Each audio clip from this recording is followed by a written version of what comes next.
Di film kali ini akan berbeda dari film sebelumnya, ya jelas karena akan menceritakan tentang beberapa orang yang tidak sengaja menemukan sebuah kapal tak berpenghuni ketika kapal mereka yang tidak lama lagi akan segera tenggelam, tapi mereka tidak mengira dan tidak menduga bahaya apa yang berada di kapal tersebut. Tanpa menunggu apa-apa lagi, kita langsung beri like. Aduh.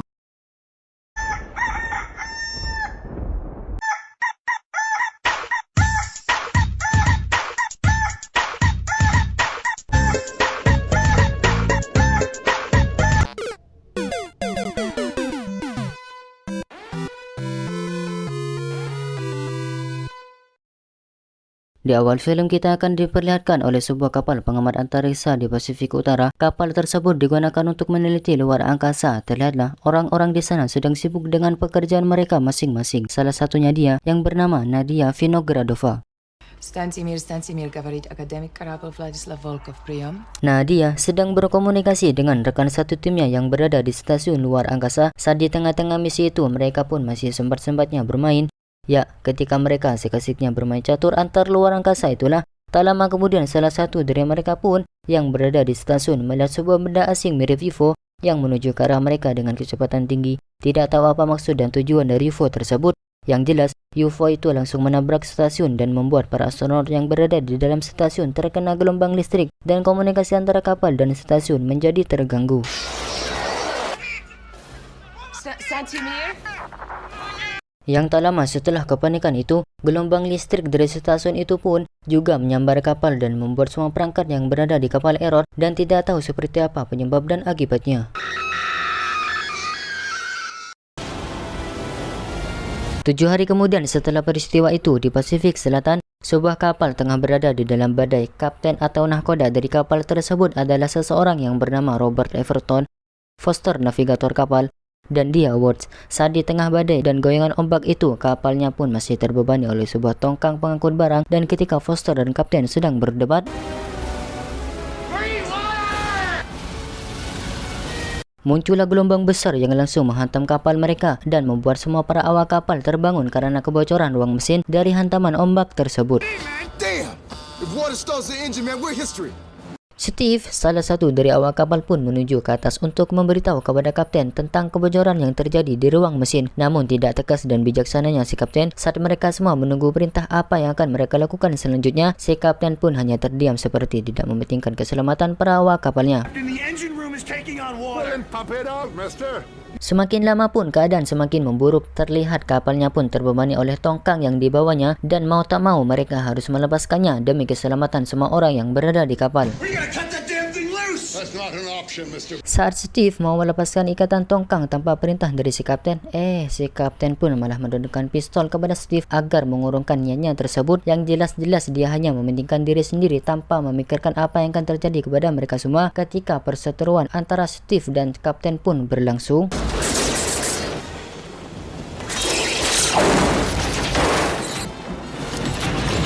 mereka pun terhenti saat tali yang mengikat tongkang terputus dan membuat apa yang dipertahankan oleh sang kapten sia-sia saja. Ini ya si kaptennya udah tua, ego lagi. Gimana kalau muda? Oh, yang dah tahu. Setelah badai berlalu, mereka pun selamat tanpa ada korban satupun. Namun masalah tak sampai di situ karena masih ada satu masalah lagi, yaitu tentang kebocoran kapal yang harus mereka mencari cara bagaimana cara penyelesaiannya. Saat yang lain sibuk tentang permasalahan tersebut, si kapten pun dengan santainya minum-minum yang masih memikirkan tentang barang bawaannya semalam. Kembali ke Steve dengan yang lain yang sedang membicarakan tentang cadangan makanan mereka. Yang tak lama kemudian setelah pembicaraan itu, Foster pun menemukan sebuah objek yang berada di radarnya, yaitu sebuah kapal yang sangat besar, lebih besar dari kapal mereka, dan kapal tersebut berlayar di tengah lautan dengan kecepatan 0. Si Foster pun mencoba membuat panggilan berharap agar orang yang berada di kapal tersebut mau menyelamatkan mereka karena kapal si kapten yang tak lama lagi akan segera karam.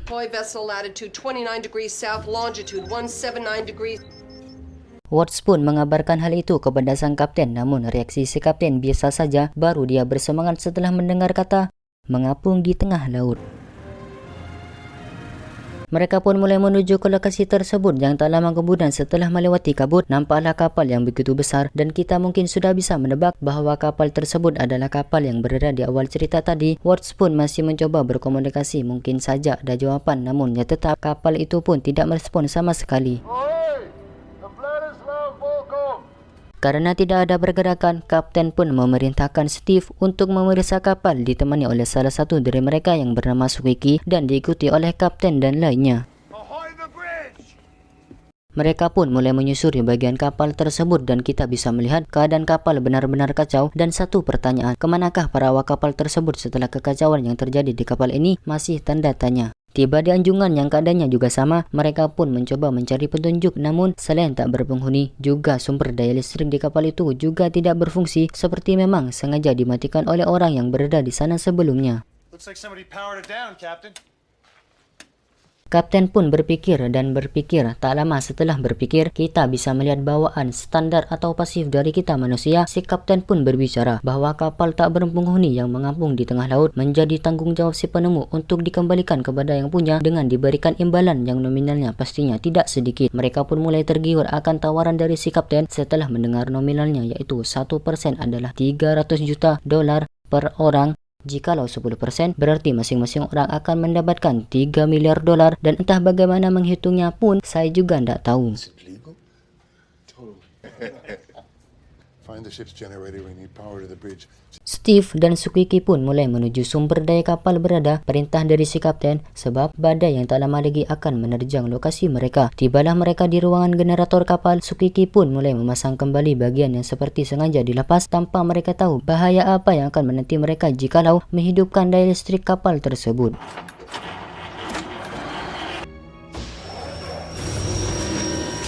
Setelah daya listrik menyala, terlihatlah semua perangkat yang berada di kapal berjalan secara otomatis seperti memang ada orang yang menjalanannya. Mereka pun mulai mengikat kapalnya ke kapal yang lebih besar. Yang tak lama kemudian setelah Richie dan satunya yang bernama Hiko sedang mengikat tali yang berada di kapal mereka sebelumnya, tiba-tiba jangkar yang berada di atas turun dengan sendirinya dan membuat Hiko yang tidak bisa berenang ini hampir tertimpa jangkar dari sang kapal.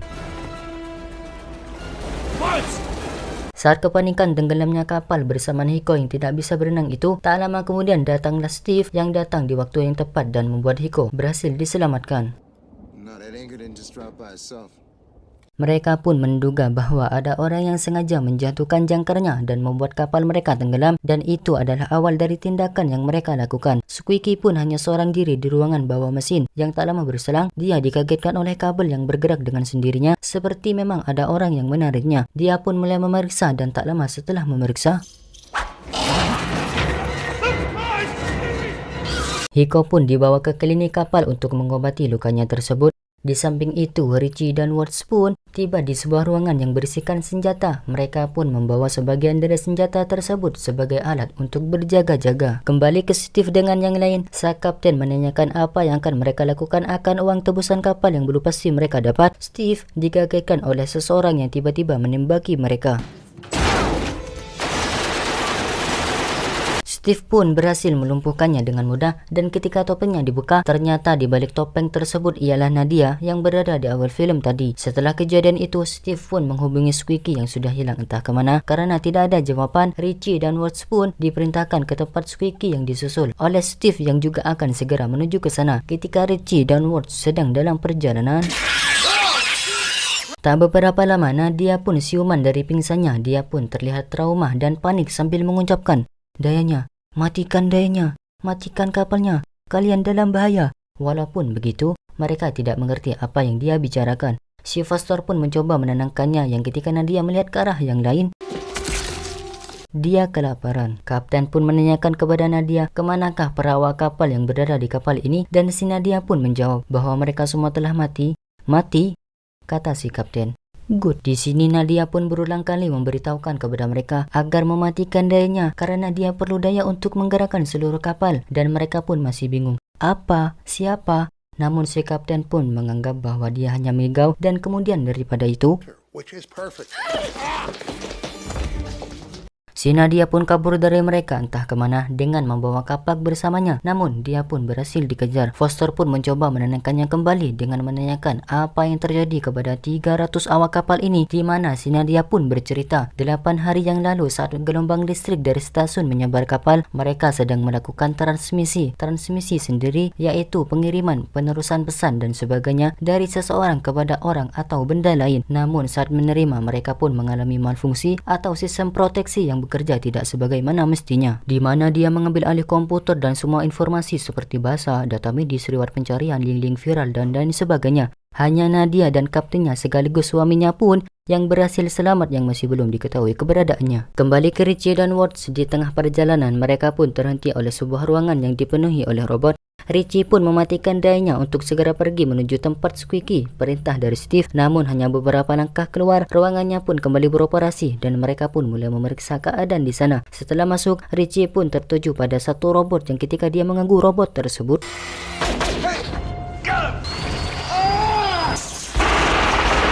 muncullah seseorang yang menembaki keduanya yang membuat mereka harus keluar dari tempat tersebut. Atas kejadian itu, Watts pun terluka di bagian bahunya. Steve pun sampai ke tempat di mana Squeaky berada sebelumnya. Saat hendak masuk pintunya pun sengaja dilas yang tidak tahu siapa pelaku yang melakukannya. Tak lama kemudian, datanglah mereka berdua yaitu Richie dan Watts. Mereka pun saling menceritakan apa yang mereka alami. Dan tak lama berselang, muncullah seseorang yang menyerang mereka tadi. Saat diperhatikan lebih jelas, ternyata dia adalah robot yang langsung menembaki mereka bertiga. You're all going to die. Beralih ke anjungan di mana si kapten menanyakan tentang satu anak buahnya yang hilang yaitu Squeaky kepada Nadia dengan mengancamnya menggunakan pistol. Nadia pun tidak memperdulikan ancaman tersebut, justru lagi dan lagi dia lebih mematikan untuk mereka mematikan daya kapalnya yang tak lama kemudian. Inilah yang Nadia takutkan. Inilah yang ditakutkan Nadia. Dan inilah kapten atau suami dari si Nadia, di mana kita bisa melihat sebuah robot yang berkerangka manusia yang Nadia dan seluruh awak kapal takutkan, di mana energi dari stasiun itu menginfeksi semua perangkat yang berada di kapal dan mulai membangun sebuah pasukan yang bisa kita lihat ini. Mereka tidak berwujud, tidak berbentuk, tapi bisa menampilkan diri. Untuk itu, Nadia pun tidak hentinya mengatakan kepada mereka untuk mematikan daya kapal sebagai sumber daya energinya. Masih tidak percaya, si kapten pun yang kepala batu ini, kepalanya pun mungkin lebih keras dari batu, mengatakan bahwa robot itu hanyalah hasil eksperimen yang gagal. Nadia berkata demikian hanyalah untuk menutupi eksperimennya agar tidak diketahuan. Yang tak lama percakapan, datanglah badai yang menghampiri mereka dan sialnya lagi, kemudiannya pun tidak berfungsi.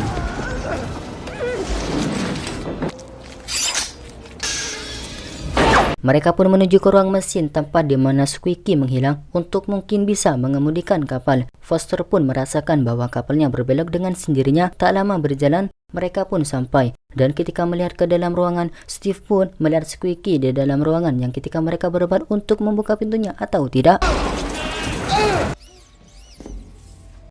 Ternyata Squeaky yang mereka kenal telah berubah menjadi robot. Watts pun berhasil ditangkap dan menjadi korban selanjutnya dengan luka yang cukup tragis. Setelah melakukan perlawanan terhadap robot itu, mereka pun sampai di sebuah ruangan komunikasi. Richie pun mencoba membuat panggilan dengan suara dobrakan pintu oleh si robot yang berada di luar. Ketika Richie melakukan panggilan yang mungkin kesempatan mereka semua untuk selamat, lagi-lagi si kapten yang serakah dan penglihatannya sudah tertutupi oleh harta ini malah menghancurkan kesempatan mereka untuk selamat dengan mengucapkan, tidak boleh ada orang lain yang mengklaim kapal harta ini selain kita. Richie pun mulai berkomunikasi dengan si robot melalui komputer. Tak menduga, Sinergi pun merespon dengan mengatakan, spesies perusak, invasif, merugikan, berbahaya bagi semua badan. Siapa? Ketikan si Richie. Tak lama kemudian, si robot pun berhasil menerobos masuk dan membuat Richie sangat beradrenalin. Entah berani atau tidak mau seperti Squeaky, Richie pun langsung keluar dan berpisah dengan mereka, disusul oleh Steve dan lainnya yang pergi ke arah yang berbeda. Coming? You hit a superior officer, Foster. Menyisakan si kapten sendirian karena merasa sakit hati oleh kelakuan dia sendiri, si kapten pun beralih menolong si robot untuk tanpa menyerah mendapatkan uang tebusan kapal tersebut. Mereka berempat pun yaitu Steve, Foster, Hiko, dan Nadia sampai ke tempat yang dituju, namun apa yang dicari mereka tidak ada. Beralih ke si kapten yang sudah hilang manu akalnya ini, dia pun berkhianat dengan membantu si robot. Tiba di markasnya, terlihatlah jasad manusia yang tengah dioperasi dan nantinya akan menjadi bagian dari mereka seperti Squeaky. Pun tak luput juga ada jasad si Watts. Are you the dominant life form? Mereka berempat pun mencari tempat aman namun terkendala karena semua pintu yang akan dilewati telah dilas dan di tengah perjalanan muncullah sebuah robot yang membuat mereka semua panik. Panik gak? Ya iya. Di tengah kepanikan, Nadia pun menemukan tangga yang membuat mereka berhasil selamat dari kejaran si robot. Sampailah mereka di bagian luar kapal di tengah badai yang sedang menerjang. Ada insiden di mana Foster hampir terjatuh ke laut, tapi Hiko pun berhasil menyelamatkannya, tapi tidak dengan dirinya.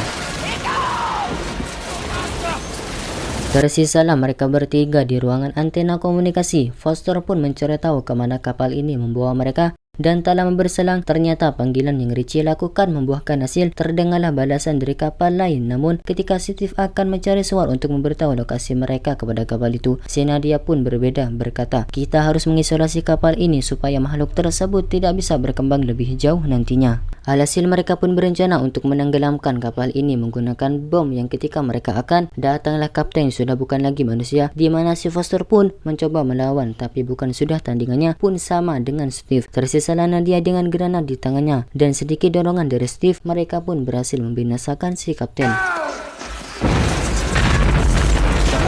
Tanpa berlama-lama lagi, mereka pun langsung menjalankan sesuai rencana tadi yang sudah diketahui oleh si kapten. Ketika Foster dan lainnya selesai menuruni tangga, kagetnya mereka karena Richie yang sudah tidak tahu kerasukan apa ini. Dia pun menurunkan senjata dan cosplay tentara. Ketika mereka mengajaknya untuk meledakkan kapal ini, dia pun sudah memiliki rencana sendiri, katanya.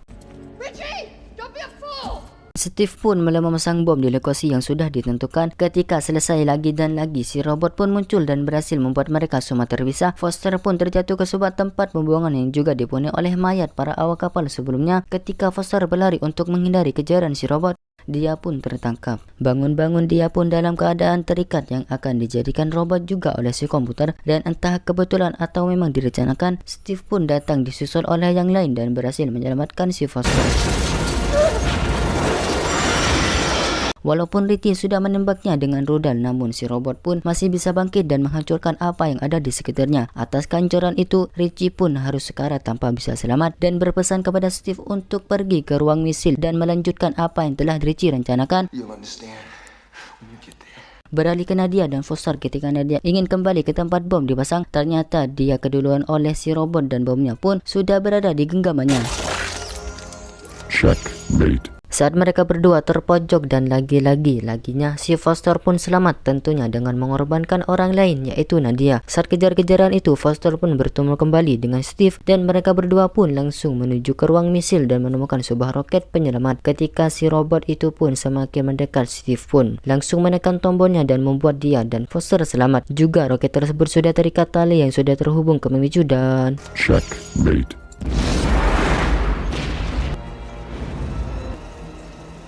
That's one hell of a flare. mereka pun selamat dengan mengapung di puing-puing kapal dan terlihat juga Hiko pun berada di sana yang ketika film pun berputus.